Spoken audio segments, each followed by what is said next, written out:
about this is we have to understand its impact on the Islamic world. The Islamic world sees Islam as a religion of peace and so on. And this war perpetuates the image of a colonial aggression, a history from the English invasion of Iraq, from the Afghani arrangement. I mean, if the United States and the coalition powers were so keen on providing a solution to Afghanistan, they could have supported the Commandant Massoud, who led the resistance against the Taliban until 2011 and received virtually no support from the West, some support from Russia. Charles Kogan, that's a good point, isn't it? That even if the US, even if Iraqis are war-weary, perhaps this can still have some kind of impact, this Wikileaks issue, in the wider Arab world or the Muslim worlds. Muslim world. Can I say something about Massoud? Yes. Okay. Massoud was aided by the Americans, the British.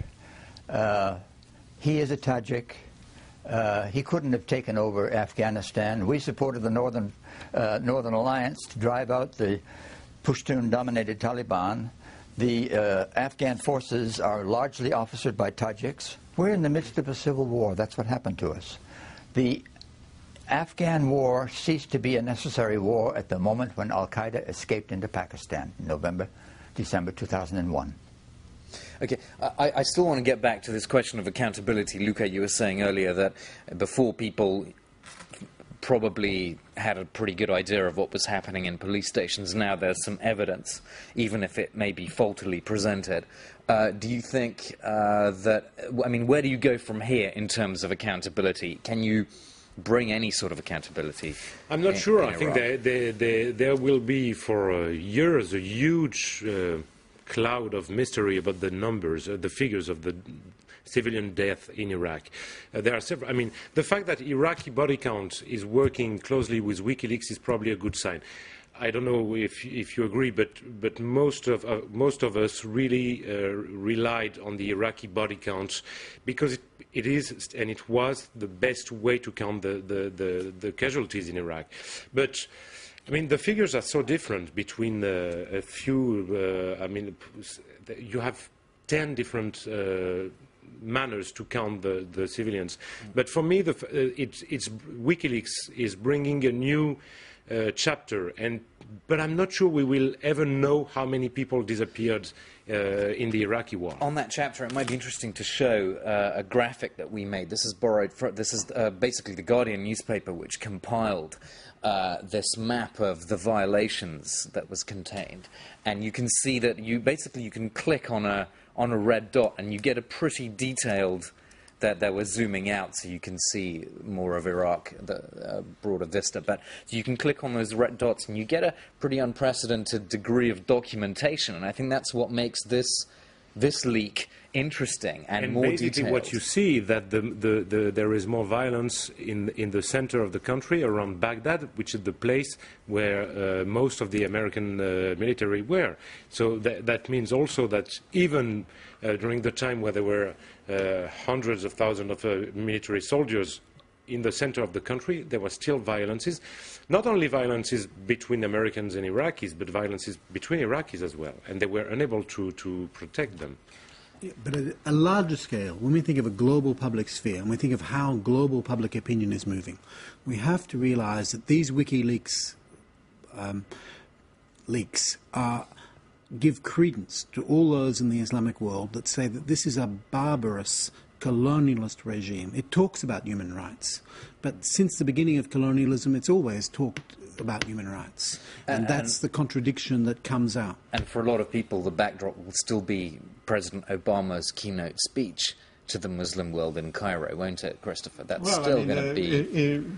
Among the Obama administration's failings is its failure to follow through on what he was saying in Cairo. I mean, we have the irony that we have an American president who absolutely understands the dilemma here. He understands that people don't want the United States occupying their country, and he doesn't want to occupy those countries. But he's stuck with his lousy war left over after 8 years of the Bush administration, and now all he wants to do is get out. And I'm not to be a defender of Obama, but he's being held responsible for this material, almost none of which took place on his watch. Charles, Exactly. Yeah, a question from Charles Kogan. I mean, just some reactions from you about the impact on the Muslim world of this leak. Well, I agree with the speaker who said that it's going to create an image in the Muslim world of American-led mayhem.